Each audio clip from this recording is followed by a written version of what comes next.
What is recovery? Well, if you ask me, recovery is the journey that a person takes after their life falls apart in some way, whether it be due to an ailment or whether it be due to life circumstances, whatever reason a person may have in losing their life, they get it back in recovery. I think that recovery is an individual process, and I think it's up to every individual to define their recovery, because what recovery means to one person may not be what it means to another. And with so many different areas of recovery, with so many things you can recover from, it's obviously going to look different for everyone. I myself am in recovery. I believe I'm in recovery from multiple things. Primarily, I am in recovery from mental illness and from addiction. And while my addiction may be what kickstarted where I'm at in my recovery today, the mental illness is probably the one I'm recovering from the most. It's probably the one I put the most work into in my recovery. I chose recovery when I got sober, but my recovery was an all-encompassing thing that didn't just involve sobriety, it involved becoming well entirely. So now that I have been in recovery from mental illness and addiction for 5 whole years, I'd love to talk with you a little bit about it and basically go over what it's like 5 years down the line having been in recovery. Before we get started, here's a little bit of a disclaimer to say that I am not a mental health care professional and I am in no way qualified to give any advice, medical or otherwise. Who I am simply is a person with serious mental illness who's here to share the wisdom and insight I've gleaned along my journey of recovering from mental illness. Also, here's a trigger warning to say that mental illness and addiction are sensitive subjects by their very nature and may at times be difficult to talk about. So if at any point during this video I say anything that may be triggering to you, you are more than welcome to leave the video. In this video specifically, we will be talking about self-harm and we will be talking about addiction and substance use and suicidality. So if that is not your cup of tea, you are more than welcome to leave. Moving on. First of all, as I said, mental illness is probably my primary focus in recovery because mental illness has affected me so severely. My addiction, while it was pretty awful, really didn't hold a flame to just how severe my mental illness became. And so if I didn't have sobriety, I'd have mental illness, but even with sobriety, I still have mental illness. That's something that I can't turn off. Sobriety, I can just stop drinking, like I can put that down, but mental illness is something that affects me every day, whether I'm sober or not. So that is, I believe, where we'll start. Let's start with the mental illness. Before recovery, I had the diagnosis of schizoaffective disorder and CPTSD. So I already kind of knew what I was up against, but what I didn't know is that I also had undiagnosed borderline personality disorder. So in my battles with my mental health, I was fighting in the dark because there was this whole other beast that I was completely unaware of, that I had no idea was going to pretty much disable me one day. I have been psychiatrically disabled for 8 years, and this is largely because I could not break the cycle of psychosis, and I had agoraphobia, and I was again untreated BPD, which resulted in a lot of violent outbursts, self-harm, broken relationships. I honestly don't quite know how to describe why BPD is disabling, just that it so severely is. I couldn't go out in public without having outbursts. Like I would break down in the grocery store crying on the floor and everything would trigger me. And so yes, it's possible to be psychiatrically disabled, and that was a huge part of why I struggled for so long to recover. I tried sobriety. I tried it a few times actually, but with the mental illness being as severe as it was, with an undiagnosed mental illness that I was unaware of, it was impossible to maintain any stability at all. Sobriety really didn't last. Before I get into the BPD, because that is something that kind of came about further down the road, I want to touch on the schizoaffective disorder because, as I said, I couldn't really break the cycle. I've had, I think, 5 episodes, and the bulk of them were related to medication and substance use. So I have had episodes due to going off of medication. I've had episodes due to being improperly medicated, either over medicated or under medicated because of 2 terrible doctors. And I struggled with addiction for a really long time and did not see how that tied into my schizoaffective disorder, despite doctors telling me that it did. Despite doctors telling me not to use marijuana because that is the most dangerous drug available to me, I guess I just couldn't get it into my head that that was a problem. So I went into several episodes in and out of sobriety, in and out of stability. It threw my life to the floor like every single time. So that was a good 10 years of being in and out of episodes before I finally was able to recover. It was actually my last episode that motivated me to choose recovery. And I don't think that if I didn't have schizoaffective disorder, I would be sober today, because honestly, my sobriety is so hinged on my mental illness that if I didn't have mental illness at all, I'd most likely still be using. The thing is that psychosis is something that I would rather die than go through again, and I sincerely hope I do die before I go through it again. I recognize how incredibly fortunate I am that my symptoms go away with medication, and that my episodes are simply that. They are episodes, they're not ongoing. I don't have hallucinations today. But the thing is that as much as I would tell myself that I would do everything I possibly could to stay out of psychosis, absolutely everything it took, I would not do that. I would not quit drugs. It was the one thing that kicked it off every time, and it was the one thing that I would not stop. It finally took me going into a drug-induced psychosis to have enough of a wake-up call and think to myself, this is not the life for me. I cannot keep doing this to myself. I've been in this loop for so long and I need to get out. I need to do whatever it takes. And I really meant it this time. I absolutely meant that I would do whatever it took to not go back into psychosis. So sobriety was a consequence of my mental health. I didn't get sober to get sober. I didn't choose recovery in the sense that I'm an addict in recovery. I chose recovery, and getting sober was the way to do that. So again, my mental illness is heavily the predominant feature of my recovery. Sobriety, consequence. Still, it's amazing that when I did get sober, I realized, holy crap, addiction has been a huge part of my life. I didn't realize just how far it had gone, and I didn't realize that I even was an addict. I was in full-blown denial because I had a million justifications for why I wasn't as bad off as that guy, or I didn't do what that person did. For instance, I would try everything available to me but opiates.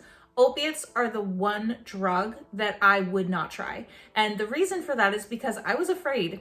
I was afraid that I would like it. I was afraid that I would overdose, and I feel that's a very valid fear. But aside from that, I did everything else that was offered to me. I just felt that because I wouldn't do that one drug, the really bad one that everybody is so afraid of, that meant I wasn't an addict. I had all these justifications, and so it was a complete wake-up call to me to get sober and come into like a few weeks of sobriety and see the similarities I had with people and think to myself, I've done that, and I think that way, and I must be an addict. Part of why it was so easy to explain away my addiction is that I'm a marijuana addict. Like, that is my drug of choice, and I've had plenty of people, and I mean like plenty, like so many people tell me that I can't be an addict because my drug of choice is marijuana. And that was fine by me for a long time. I ran with that. I was like, you're right. It's true. I'm not an addict. The thing is, though, that when you do things like put yourself into psychosis because you won't stop smoking marijuana, and you know that's the one thing that puts you into psychosis, and you say you'll do everything you can to stay out of it, but quit that. I mean, that's kind of addict behavior. That's kind of the sort of thing an addict does. I'm just saying. The truth of the matter is I did everything I could. I did everything I could. I've done, I've done hallucinogens. I've done a lot of hallucinogens actually because I really liked them. They kind of reminded me of psychosis, but in a safe, stable environment. I've never had a bad trip. It's not possible for me to have a bad trip because hallucinogens are such a watered down version of psychosis that I could control the trip, and it was manageable and it was easy and it was familiar to me, and I can't have a bad trip. Aside from that, I would try, speed, like I'd do meth and coke, and I would do whippets and ketamine and stuff I don't even know, like some shit called sassafras, which I really liked, which I think is some kind of like an MDMA, but regardless, I tried whatever I could get. The one thing that I couldn't stop was marijuana. So letting go of the stigma of marijuana addicts, like letting go of the notion that there's no such thing as a marijuana addict, was like, this curtain falling and me realizing that my behaviors were actually severe because I had put myself into multiple drug-induced episodes at this point. And I told myself that if you take away the word marijuana and you replace it with drug, you have a person that does what any other addict would do, because I stole from people, I stole money from people, I stole drugs from people. I would put myself in situations that were dangerous to get it. I would take advantage of people constantly. I've degraded myself for it. I've done horrible things just for marijuana. And the thing is that marijuana users aren't like that. Marijuana addicts are. And when people think of marijuana addict, they tend to think of a marijuana user. So they think, oh, you're lazy, you got the munchies. They don't think of an addict. So they don't see it when it's right in front of them. They don't see an addict when all they can think of is the stereotype. Anyway, that being said, I got sober. I got sober on October 5th of 2019. So on the day that I am posting this, that is tomorrow. So tomorrow, God willing, I will have been sober 5 years. I will have been in recovery for 5 years, which is how I think of it more so, because my recovery and my sobriety are not one and the same. My sobriety is, like I said, a consequence of my recovery, but my recovery is a conscious choice that I made to improve my life and to rebuild my life and to break cycles that had been destroying me. My recovery is very much a lifestyle that I practice every day. It's the effort I put in every day to continue bettering myself. So 5 years ago, tomorrow is when I chose recovery. These 5 years have not been easy. I feel that I was vastly misled when I entered into the world of recovery, because in sobriety, they have this fun little thing called a pink cloud. And a pink cloud is essentially the effect that a person has when they get sober and everything goes great. They get housing, they get their kids back, they get a job, they get a car, everything comes together. Their first year is wonderful. All of these promises are coming true, that things will be wonderful for them, that their life will come together. And that was not the case for me. My life got a hell of a lot worse, and I was pretty pissed about it, because I had been served this beautiful promise on a golden platter that my life was going to get better, and instead everything went to shit, and my life was worse in recovery than it was in addiction. I thought that I'd been completely screwed over, and I was not having it.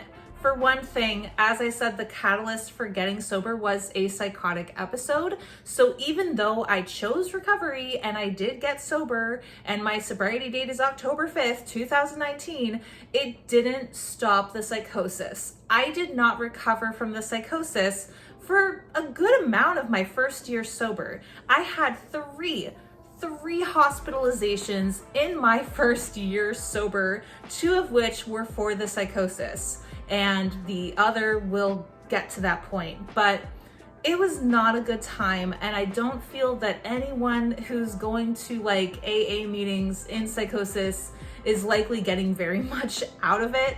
I was hanging on by the seat of my pants, white knuckling the whole way through. Aside from that, there was a lot of tragedy because within my first like 2 or 3 weeks sober, one of my friends died.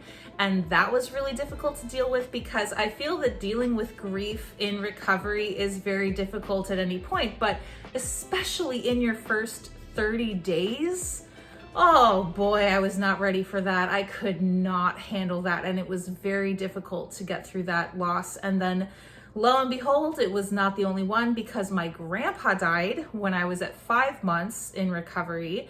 And my dog died when I was at 11 months in recovery. So people were dropping like flies and I was suffering for it. My grandpa was my favorite person in the world.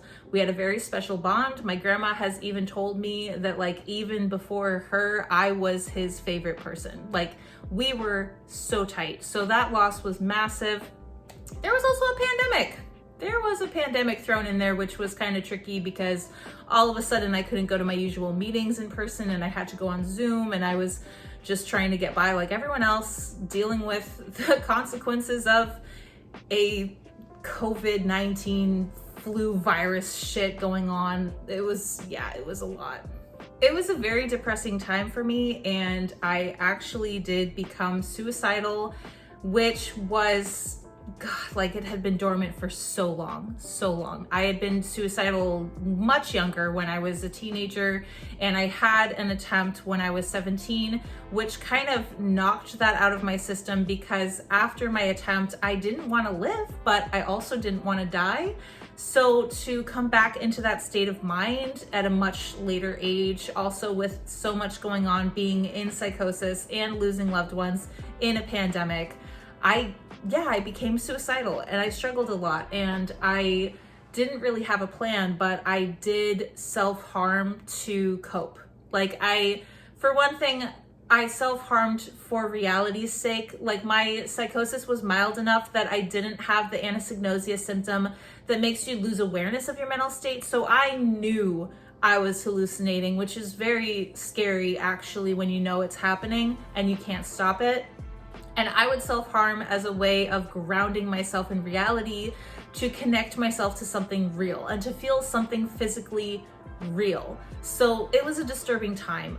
And I was in a new relationship, and it was not fair to my partner that I was so batty at the time because he was having to put up with a lot. He was having to learn how to deal with a lot. And again, as I said, I had undiagnosed borderline, and so that sort of threw a wrench in things. The untreated borderline is ultimately what made the recovery so difficult because yes, there were circumstances like the losses and the pandemic and, my mental state already being fragile, but until this was addressed, I didn't really make a lot of progress. Like I was able to pull myself together enough to like go to my meetings and do step work in the 12-step fellowships I was in, but I wasn't growing all that much. I wasn't getting any relief. I was still suicidal and depressed. That was my third hospitalization, was for wanting to,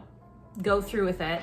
And I got nowhere until I learned what was going on, like what was really going on. In my second year of recovery, I was starting to realize that a lot of the things I was going through that were not being resolved by the program and therapy and all that were probably a bigger issue that I had like never looked into, that I should probably look into. And that's when I discovered BPD.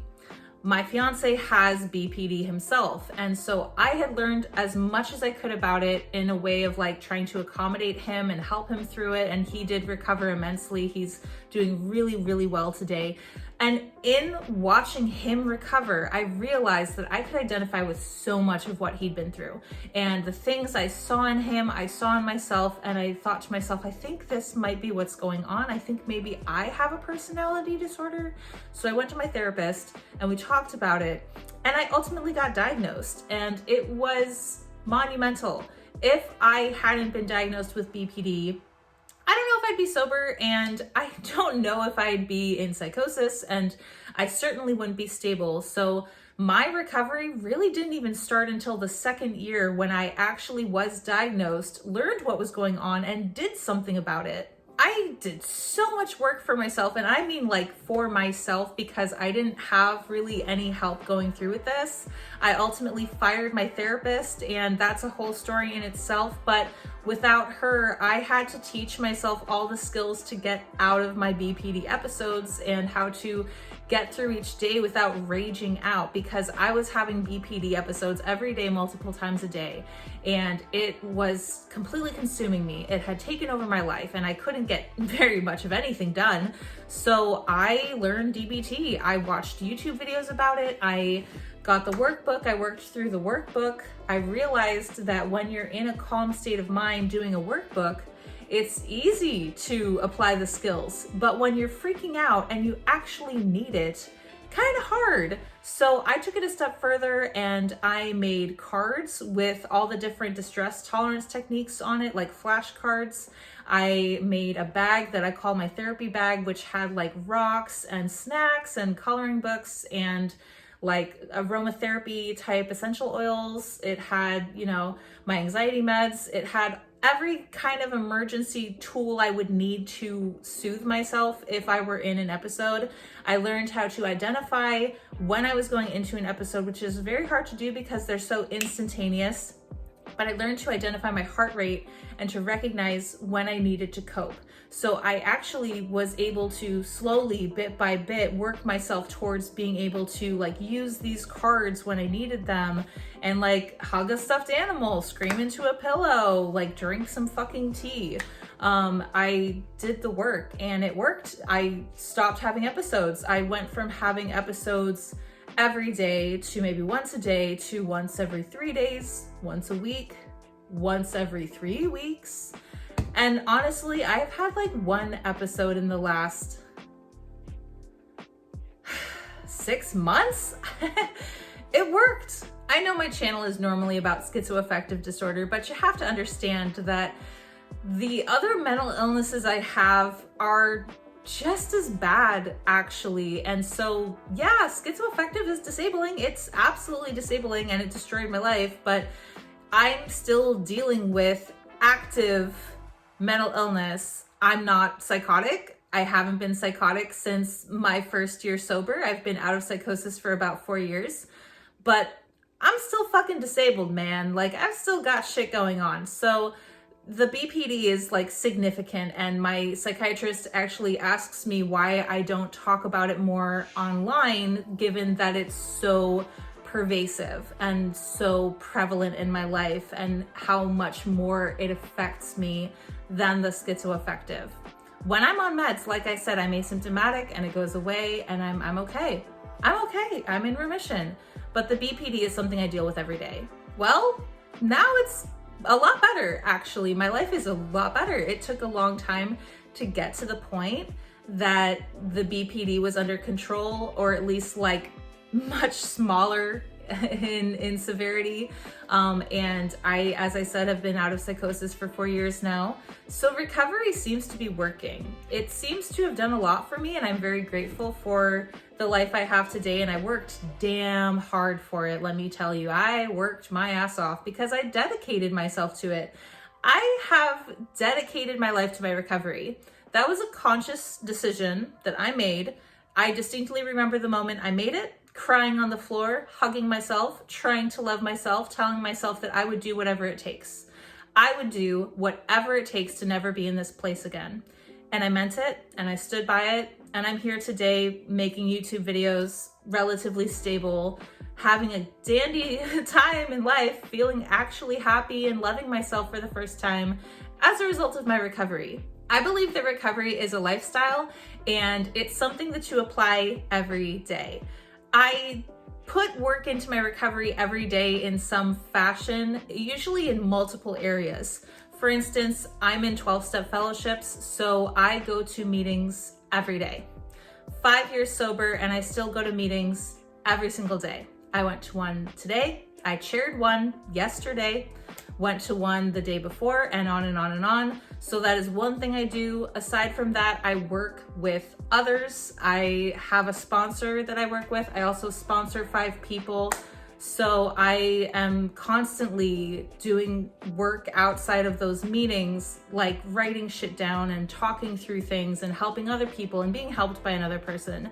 I am committed to a recovery cafe, which is this really great center that I go to where we have classes and meals and groups, and I show up whenever I can throughout the week. I try to go like 3 or so times a week because it's open 5 days a week, and I hang out there, and I'm with people in recovery. I'm with people who are sober. I am with people who are working on their mental health. We're all at different places in recovery, but these are things I do every single day for myself because I can't live any other way. I will go batshit crazy real fast. Anytime I have strayed from this lifestyle, anytime I have let up on going to as many meetings, anytime I have just stopped going to the cafe or maybe only gone like once a week, anytime that I've half-assed the work with my sponsor or blown off meeting with a sponsee, I have suffered for it because I can go backwards real fast. And I know how fragile my recovery is even now, that while I'm strong and I have accomplished a lot, I could lose it all in a second. If I made one bad decision, if I found a joint roach on the ground, picked it up and smoked it, I would throw my entire life away. So I work hard, really hard, to continue on this path and to keep growing and becoming stronger and stronger. I don't have the compulsion to use today. I don't really even think about it. And again, that's not all of my recovery. The addiction is a facet of my recovery. It's something that I have to stay dedicated to, though. It's something that I can't lose. It's something that I won't give up. I love recovery, and I wouldn't have my life any other way. I feel very fortunate to be someone who is recovering. Like it feels fortunate to me that I'm a mentally ill addict, because I'm a mentally ill addict that has a chance. I'm a mentally ill addict that has found a beautiful life for myself out of what I've been through. And I wouldn't have the perspective that I do or the appreciation or gratitude that I do if I hadn't struggled so much to begin with. I think that I have this amazing view of life today that I gained because I overcame so much. And I know that everyone probably who watches my videos can relate to having been through so much. Whether it's you or a loved one, I know that the nature of what I talk about is probably some of the worst shit that can happen to a person, let's be honest. So I'm sure that anyone out there can relate. It's very, very heavy stuff to work through, and recovery has made it all worthwhile. So I'll continue on this path, and I will see where the next year takes me, and maybe the next 5 years after that, and who knows how far along I'll go.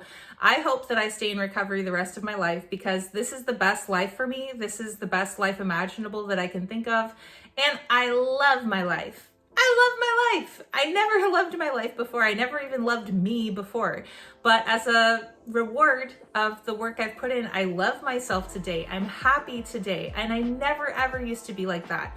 It's kind of a miracle, honestly, but I also know that it's due to the hard work and the dedication and just taking it one day at a time. As they say, sorry to throw in the cheesy slogan, I am again in the 12 steps, but one day at a time really, really does work. And it's gotten me pretty far. So that's all I have for you today. That's just a little bit about my life in recovery from mental illness and addiction. Thank you so much for watching. I truly appreciate it.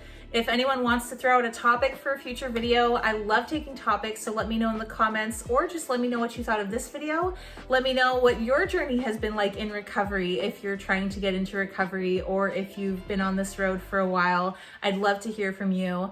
And if you'd like to further support my channel, you can like or subscribe. Also, I just recently put out merch. There's a link to that in the description box below, as well as my Patreon if you'd like to help better this channel. And I put out videos every Thursday/Friday, so if you're looking for more content, there's plenty coming soon. I'll see you all in the next one. Thanks. Bye.